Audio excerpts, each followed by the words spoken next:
அடுத்த எபிசோடில் எதை பற்றி பார்க்க போகிறோன்னா, மீனா ரோகிணியை அடித்த உடனே ரோகிணிக்கு கோவம் வந்து மீனாவை வேகமாக தள்ளி விடுறாங்க. அவங்க பக்கத்தில் குளம் இருந்ததுனால குளத்தில் விழுந்துடுறாங்க. விழுந்தோடனே நீச்சல் தெரியல.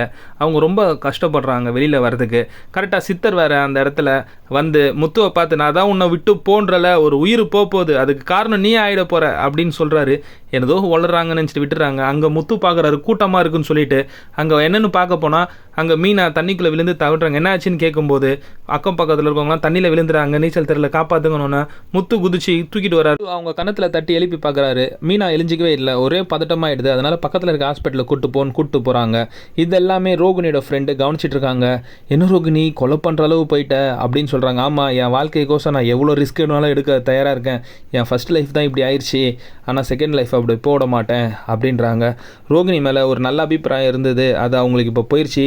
கொலை பண்ணுற அளவுக்கு ரோகிணி போயிட்டான்றதுனால அவங்களுக்கு ஒரே பதட்டமாகிடுது. என்ன பண்ணுறது?